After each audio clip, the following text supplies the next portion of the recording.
Hi, hello, I'm Alicia Dreaming, and today I'm doing a review of Peacemaker, Season 1, Episode 1, or Chapter 1, called It's a New World. So, Peacemaker.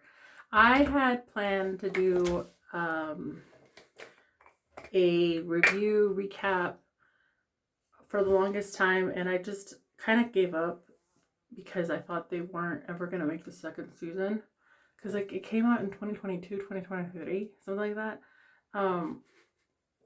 And so I recently found out that season 2 is coming and that James Gunn intends on investing more in Peacemaker. So I decided to go ahead and go through with my review, and recap. So here is, also I'm going to get ready with me for the review recap. So yeah, here goes nothing. So season 1 starts with, I'm going to show a few clips from the show to speed up the process of explaining Peacemaker. And before you ask, no, I'm not going to go over Suicide Squad because a friend of mine has an excellent recap that I can point you to once it gets published. It's going to be a podcast format, so I'll link it in the doobly-doo when it finally goes up. Actually, I have no idea if this will make it up before the second season comes out. But I know I won't be watching the second season live because I don't have HBO anymore. But I did borrow Peacemaker from the library to do this recap. Basically, all you need to know about Peacemaker from the Suicide Squad is that 2021 is that he was a huge douchebag, and like he was racist, sexist, a cold-blooded killer, he had this tagline: he would kill whoever he needed to keep the peace. That was his whole tagline. So that was bad. So yeah, sorry about that. Got one phone recording me and one phone to give me my script. So, Peacemaker season 1, episode 1. All you need to know is that Peacemaker was a huge douchebag. He killed Rick Flag in the original. He sided with Amanda Waller against the team and basically had a building dropped on him at the end, and he was shot. And that's the last thing we see. So when the season starts in episode 1, chapter 1, he's in the hospital, and the doctor's like, you are lucky, you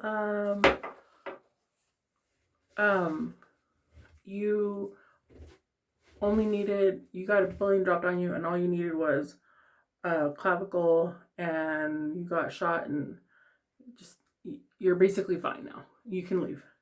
And at first he's like, he doesn't understand.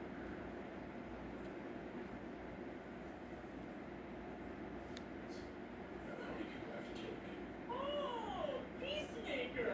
You're that racist superhero! You only kill minorities, man! I kill a fair amount of white people too. The racial suspect is all I have to say. If somebody's committing a crime, Yes? am I supposed to control their ethnicity? No, but you need to watch white people as closely as you watch people of color, so you see more of them committing crime. Fine, that's a good point. I will trust white people less in the future and kill a higher percentage. Are you satisfied? Yes. Thank you. Now, what do you need? Dr. said I was free, so technically I should go back to prison. What I need to know is the deals for the mental health. Not that I heard of, man. Oh, cops, outside. Ain't seen no cops. Like Amanda Waller did this thing where now he's being recruited for a black ops situation with Clemson Mern, and like there's this little scene where he meets Mern's team, which is Harcourt and Economos and Leota Adebayo. And before I go any further, I want to state that Leota Adebayo was absolutely a breath of fresh air. And I think she totally was meant to be Chris Smith's like best friend, because like that's who he relates to the most, and who like likes him the most out of the whole team. At the end of the first season. But anyways, yeah, Leota Adebayo. I'm gonna put a little thing right here. Oh, sorry. A little thing right here where Leota is meeting the team, and I think it's hilarious because she's so cute. It establishes her as this like normal person. Oh, and before she had, okay, watch that. That's done. Before she had that whole intro with the team, she had actually been established as somebody who had a wife, is married, and has a totally normal like domestic little life. And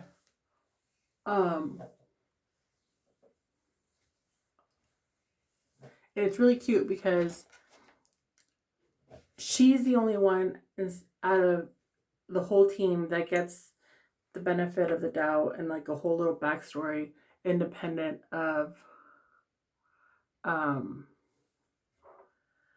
Chris Smith or Peacemaker.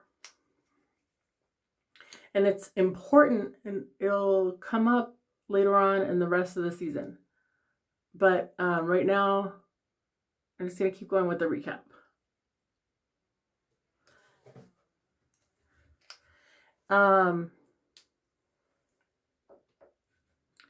So I love the little intro to Leota because it establishes her as an outsider that is fairly normal.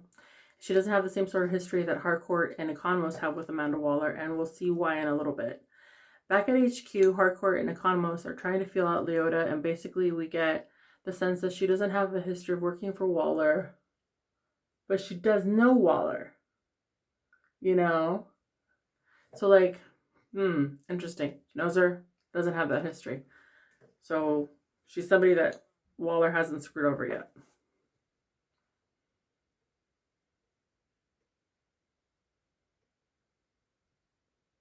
Anyways, somewhere around there, we also get a scene with Chris and his dad, and like, okay, I really wanted to talk about how much his dad is a douchebag, and the same way that I meant that Chris Smith or Peacemaker was a douchebag in Suicide Squad 2021.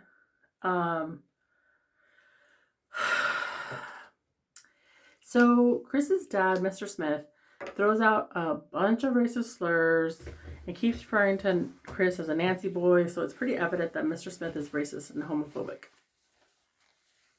And he also has his American flag flying over his house upside down, which I guess is a white supremacist thing. I don't know. I haven't checked the Southern Poverty Law, but it's interesting, right? Okay. So also Mr. Smith was taking care of Chris's pet eagle, whose name is Eagly. Back to the team. They're at a restaurant, and Myrn, Leota, Harcourt, and Economos are all like in shock that Chris is coming in to what happened here?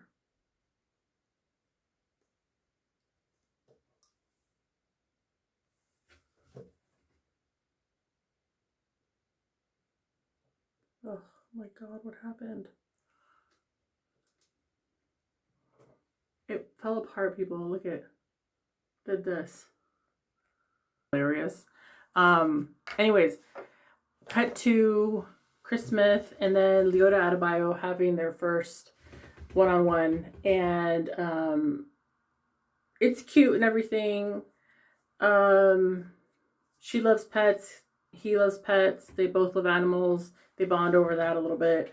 And then when Chris Smith is leaving the restaurant, he sees Harcourt walking towards somewhere. So he flips to Yui, follows her in, and they have it out.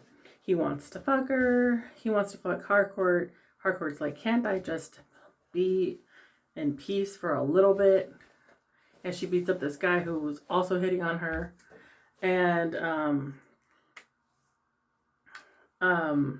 she doesn't beat up Chris. And I'm not sure why they didn't have that little exchange. But I thought that would have been an interesting way to establish her as a badass too. Maybe not hurt him real bad, but later on he does have a fight with this chick that we will find out more about in the next episode. But he has a fight with this chick that he goes home with because Harcourt, of course, turned him down. I can't find any of my little... Alright, I'll just do this.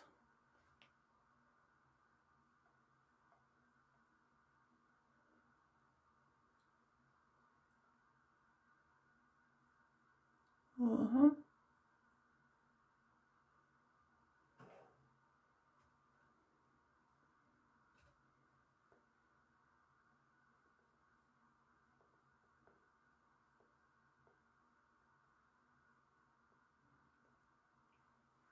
Okay, so he has this fight with this chick, and at first it doesn't look like Chris is gonna make it out alive, but of course he has to make it alive. The whole show is called Peacemaker, so he has to make it out alive somehow.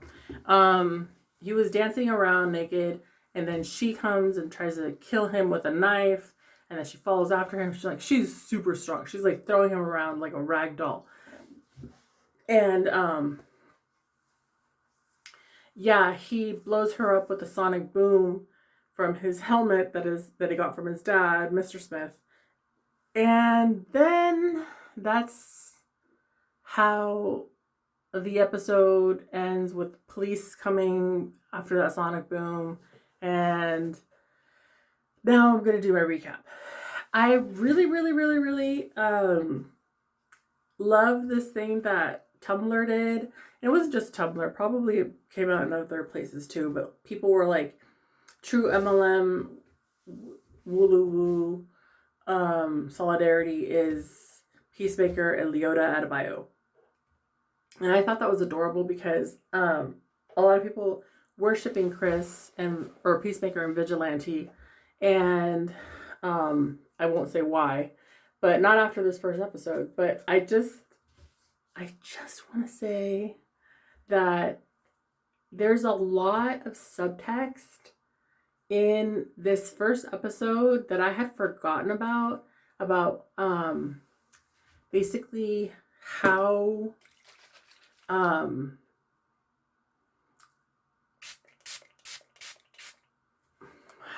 queer-coded Chris Smith or Peacemaker is. Because he wanted to sleep with Harcourt because she was a woman, right? And he cuts himself off and he says, oh, because I haven't been with a woman for 4 years. So, like, you kind of get the gist that he was with somebody in jail, but it was not a woman, because there's no women in jail. Unless there's trans women in jail, which would suck for her. But anyways, so yeah, like, and then there's all the times, there's this one scene right before he starts fighting with that one chick that he went to bed with. He was like, oh, this is when music was real and real men were allowed to be like women or dress like women. And I was like, that is very specific. And it makes sense when you see the rest of this season. So, like, basically it's working up its way to, like, I mean, we're not doing queer baiting in the sense that I don't think it's gonna be like established that Chris is just straight. I think we definitely have some Maybe I should add more eyeliner. Maybe we're gonna get more established confirmation in the second season that he is queer, or at least working on his internalized homophobia. So anyways, I just wanted to let you guys know that this episode, yes, it was mostly a recap, but nothing much happens in this episode that I can talk about without going into what happens in the next episodes. So yeah, this is my little recap, and maybe I'll come back and add some more commentary that I can think of. But right now, I'm gonna go in and watch the next episode. Okay, bye.